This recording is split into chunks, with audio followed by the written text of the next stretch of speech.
बताऊं हमारे हिसाब से कि ये जो मन जो छे और ये जो प्राण जो छे, ये दोनों विषय जो छे हमारा सूक्ष्म शरीर का तत्व है। प्राण भी और मन भी। और सूक्ष्म शरीर का जो अवयव भाग है, जो महत्वपूर्ण भाग है, वो मन ही है। और ये जो मन जो है, ये ये जो मन की जितनी भी क्रियाकलाप जो होती है, उसका साम्राज्य पूरा स्वप्न। तो मन में उसका पूरा साम्राज्य है। तो जागृत में भी स्वप्न है और निद्रा में भी स्वप्न है। दोनों स्वप्न ही है, क्योंकि संकल्प और विकल्प से व्यवहार जगत भी हो रहा है और निद्रा के बाद होने वाला स्वप्न भी हो रहा है। दोनों स्वप्न ही। और ये जो मन जो है, मन को सबसे बड़ा गणित तो संतों ने मन का ही बताया है। जितनी भी अवधारणाएं हैं, जितने भी शास्त्र, जितनी भी चिंतन मनन जो प्रणाली जो बनाई, वो केवल मन को ही वश में करने के लिए बनाई। तो मन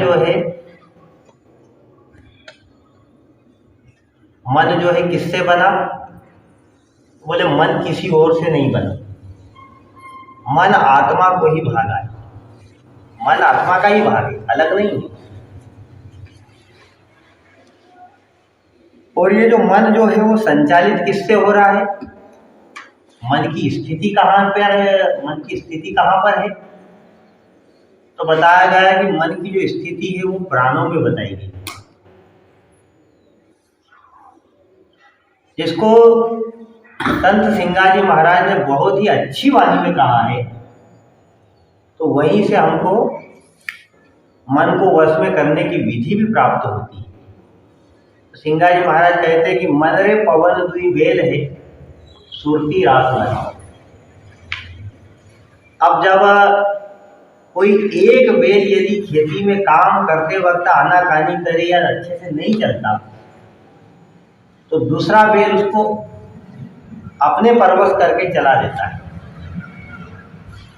यदि एक अच्छे से चलने वाला हो और दूसरा अच्छा नहीं चलता, तो दूसरे को चलना ही पड़ेगा।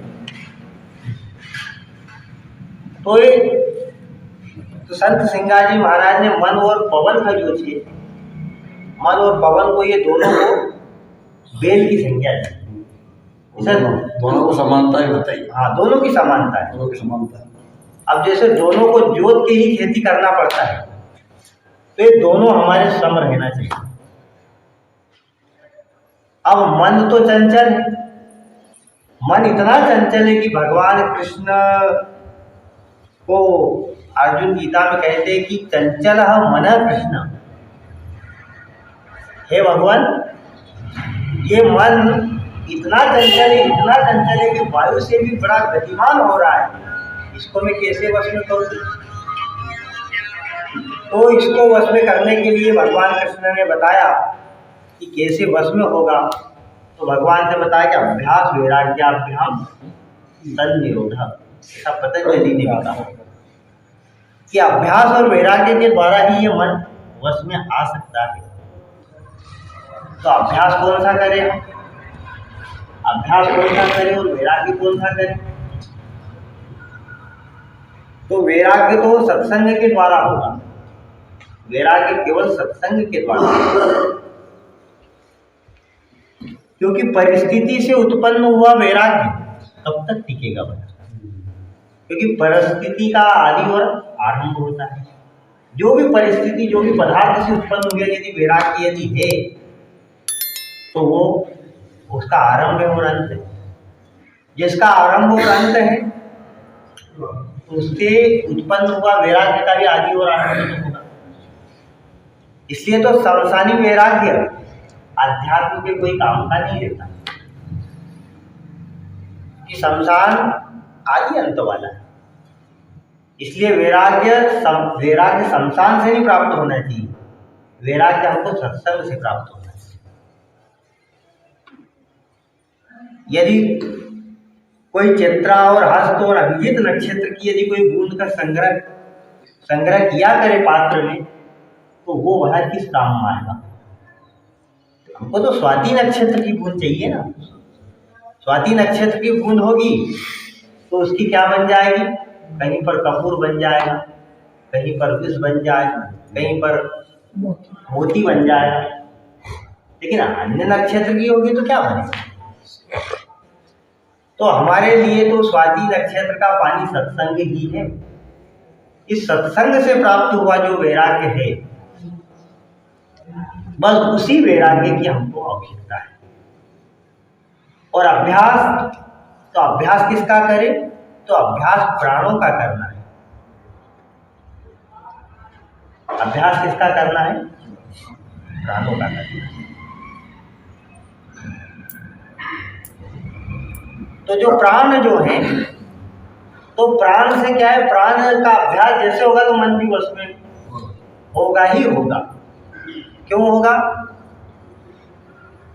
क्योंकि मन रे पवन दुई बेद,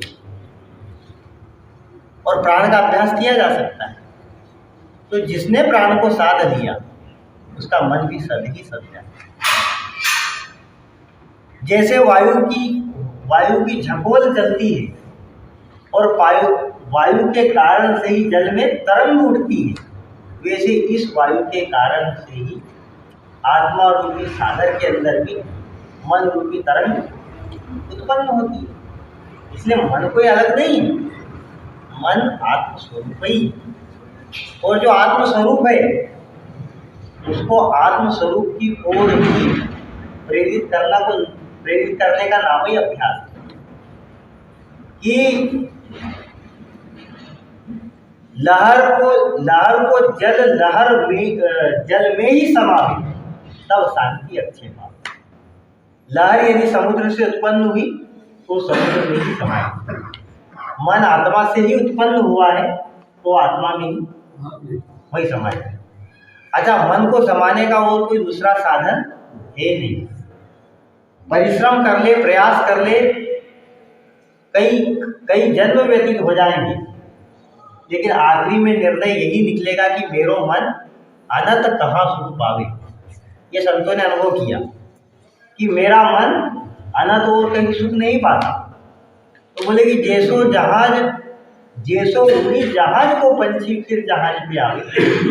समुद्र के अंदर जैसे कोई जहाज चलता है और उस जहाज पे कोई पंछी उड़ के यदि चला भी जाए तो समुद्र में कोई आश्रय नहीं है बैठने के लिए, फिर उसी जहाज पे उसको आना पड़ा। ऐसे मतलब मन को भी कहीं भी चला जाए, अंत तो गत्वा इसी स्थिति में ही आना पड़ेगा, वहीं पे वो अच्छे सुख को प्राप्त करेगा। इसलिए मेरो मन अनंत कहाँ सुख। ठीक।